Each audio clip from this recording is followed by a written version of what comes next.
بسم اللہ الرحمن الرحیم۔ محترم سامعین، پیارے نبی کی پیاری سنتوں کے سلسلے میں نکاح کی سنتیں آج ہم بیان کریں گے۔ نمبر 1، مسنون برکت والا نکاح وہ ہے جو سادہ ہو، جس میں ہنگامہ یا زیادہ تکلفات اور جہیز وغیرہ کے سامان کا جھگڑا نہ ہو۔ نمبر 2، نکاح کے لیے نیک اور صالح فرد کو تلاش کرنا اور منگنی یا پیغام نگاہ بھیجنا مسنون ہے۔ نمبر 3، جمعے کے دن مسجد میں اور شوال کے مہینے میں نکاح کرنا پسندیدہ اور مسنون ہے۔ نمبر 4، نکاح کو مشہور کرنا سنت ہے۔ نمبر 5، حسب استطاعت مہر مقرر کرنا بھی سنت ہے۔ نمبر 6، شادی کی پہلی رات جب بیوی سے تنہائی ہو تو بیوی کی پیشانی پکڑ کر یہ دعا پڑھنا سنت ہے: اللہم انی اسألک من خیرہا وخیر ما جبلتہا علیہ واعوذ بک من شرہا وشر ما جبلتہا علیہ۔ اے اللہ، میں تجھ سے اس کی بھلائی اور اس کی عادات و اخلاق کی بھلائی کا سوال کرتا ہوں، اور اس کی اخلاق و عادات کے شر سے تیری پناہ مانگتا ہوں۔ نمبر 7، جب بیوی سے صحبت کرنے کا، ہم بستری کرنے کا ارادہ کرے تو یہ دعا پہلے پڑھ لے، پھر اگر اولاد ہوگی تو اس پر شیطان انشاءاللہ مسلط نہیں ہو سکے گا اور اس کو نقصان نہیں پہنچا سکے گا۔ دعا یہ ہے: بسم اللہ اللہم جنبنا الشیطان وجنب الشیطان ما رزقتنا۔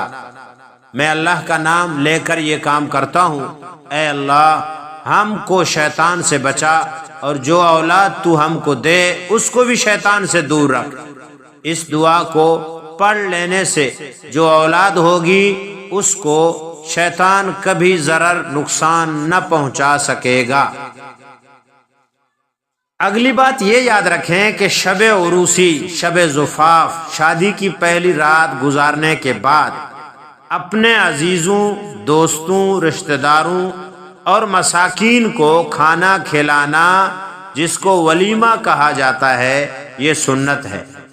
ولیمے کے لیے ضروری نہیں کہ بڑے پیمانے پر کھانا تیار کر کے کھلائے، تھوڑا کھانا حسب استطاعت تیار کر کے اپنے عزیز دوستوں وغیرہ کو تھوڑا تھوڑا کھلانا بھی سنت کی ادائیگی کے لیے کافی ہے۔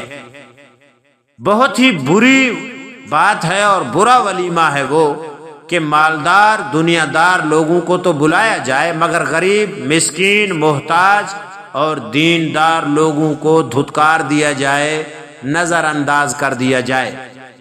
حدیث پاک میں آتا ہے: شر الطعام طعام الولیمۃ یدعى لها الاغنیاء ویترک الفقراء۔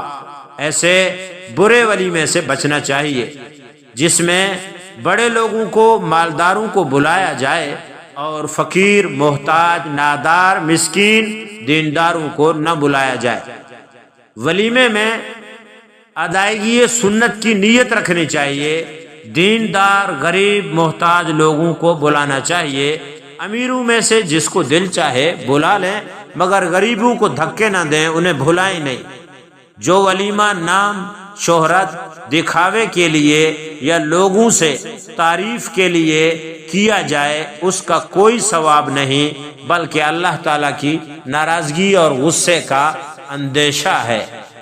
اور تیسری بات اس میں یہ بھی یاد رکھیں کہ ولیمے میں جو آج کل نیندر یا پیسے لیے جاتے ہیں اور باقاعدہ ان کی لکھ پڑھ کی جاتی ہے اور دیکھا جاتا ہے کس نے کتنا دیا اور کتنے آئے تھے، یہ ولیمے میں سنت نہیں ہے، غلط اور ناجائز اور حرام قسم کی ایک رسم ہے، اس سے بھی بچنا چاہیے۔ اللہ تعالی ہم سب کی حفاظت فرمائے۔ مرد اور عورت میں رب تعالیٰ نے فطری جذبات اور شہوات رکھی ہیں۔ مرد کو عورت کی اور عورت کو مرد کی ضرورت ہے، یعنی دونوں ایک دوسرے کی ضرورت ہیں، اور یہ دونوں ایسے ہیں کہ ان میں قدرتی طور پر شہوت موجود ہے، اور اس کے پورا کرنے کا حلال اور جائز طریقہ نکاح ہے۔ جس طرح کھانا اور پانی انسان میں سے مرد اور عورت دونوں کی ضرورت ہے، اور اس کا حلال طریقہ مسنون اور جائز طریقہ بھی ہے، حرام اور ناجائز طریقہ بھی ہے، اسی طرح مرد اور عورت کے ہم بستری کا حلال، مسنون اور جائز طریقہ بھی ہے، اس کو بھی ملحوظ رکھا جائے۔ آج کل سوشل میڈیا کے بے دریغ استعمال نے نوجوان مرد اور خواتین کو اندھا کر دیا ہے۔ جو سکرین پر غلط اور غیر مسلم لوگوں کا گند موجود ہے، اس کو دیکھ کر ہمارے کلمہ گو مرد و خواتین، میاں بیوی وہی گندا اور برا، ناجائز اور غلط حرام طریقے سے نکاح ہونے کے باوجود حرام کاری کرتے ہیں۔ شہوت تو پوری ہو جاتی ہے، مگر نکاح اور حرام طریقے کی وجہ سے، اللہ اور اس کے رسول کی نافرمانی کی وجہ سے باہم پیار، محبت اور رشتوں میں پائیداری اور برکت اور نیک اولاد کی عظیم نعمت سے ایسا جوڑا محروم ہو جاتا ہے۔ تو اے میرے مسلمان کلمہ گو بھائیوں اور بہنوں، آپ کا نکاح کے بعد ہم بستری کا مسنون طریقہ سمجھ کر اس پر عمل کرنا چاہیے، تاکہ اللہ تعالی اولاد جیسی عظیم نعمت نیک عطا فرمائے، رشتے میں پائیداری اور محبت، برکت مل سکے۔ پہلی بات یہ یاد رکھیں کہ جب شب زفاف یا پہلی رات ہو، یا جب بھی ہم بستری کرنے کا ارادہ ہو، تو پہلے اس بات کا لحاظ اور خیال رکھا جائے کہ آپ صاف ستھرے، خوشبودار ہوں، ہر اعتبار سے بناؤ سنگھار کر کے تیار ہو جائیں، مرد بھی عورت بھی۔ عموماً ہوتا ایسا ہے کہ مرد عورت کی تیاری، بناؤ سنگھار کو تو پسند کرتا ہے، لیکن اپنا خیال نہیں رکھتا۔ بعض اوقات گندے اور بدبودار جسم اور کپڑوں کے ساتھ ہم بستری کا ارادہ کر لیا جاتا ہے، محبت اور الفت میں اس کی وجہ سے کمی آ جاتی ہے۔ اس سے بچنا چاہیے اور اس کا خیال رکھنا چاہیے۔ دوسری بات یہ یاد رکھیں کہ جانوروں کی طرح شروع نہیں ہو جانا چاہیے، بلکہ پہلے بوس و کنار کریں، پیار محبت بھری باتیں کریں، تاکہ جذبات پیدا ہوں۔ اگر ایک طرف گرمی ہو، دوسری طرف جذبات ٹھنڈے ہوں، تو بھی پیار محبت پیدا نہ ہوگی، بلکہ یہیں سے نفرتیں پیدا ہونی شروع ہو جاتی ہیں۔ تیسری بات یہ بھی یاد رکھیں کہ ہم بستری کے لیے میاں بیوی سارے کپڑے اتار دیں تو یہ جائز ہے، مگر ہم انسان ہیں، جانور نہیں، کلمہ گو ہیں اور شرم و حیا رکھنے والے ہیں، اسی لیے تقوی اور ادب یہ ہے کہ ایک بڑی چادر اوپر اوڑھ لیں۔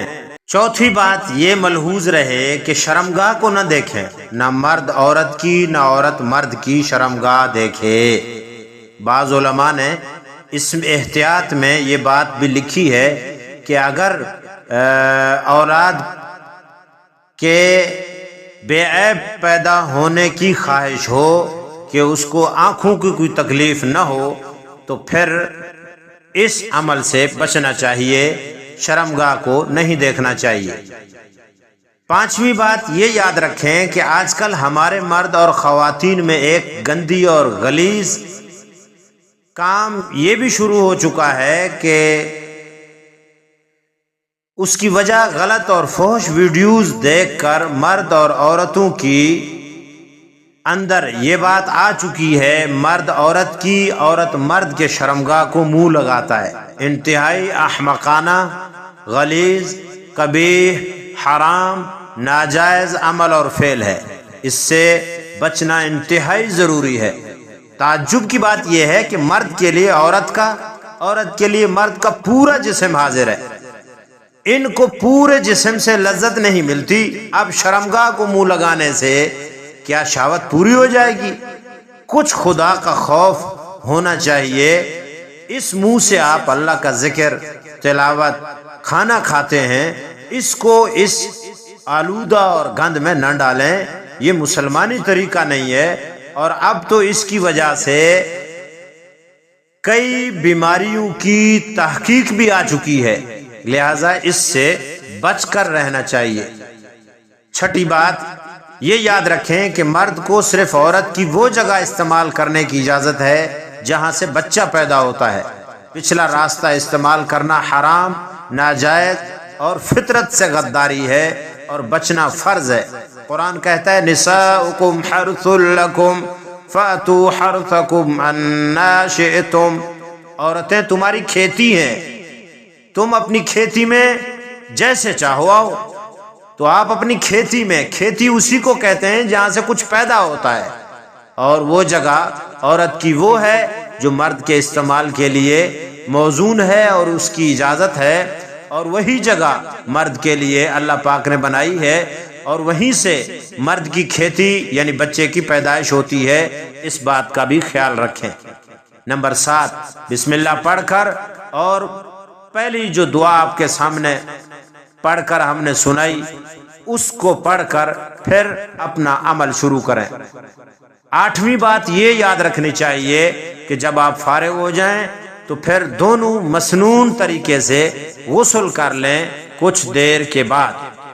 غسل کا مسنون طریقہ ہم پہلے بیان کر چکے ہیں، وہاں ملاحظہ کر لیا جائے۔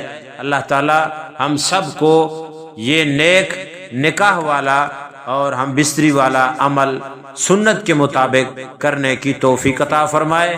وآخر دعوانا ان الحمد للہ رب العالمین۔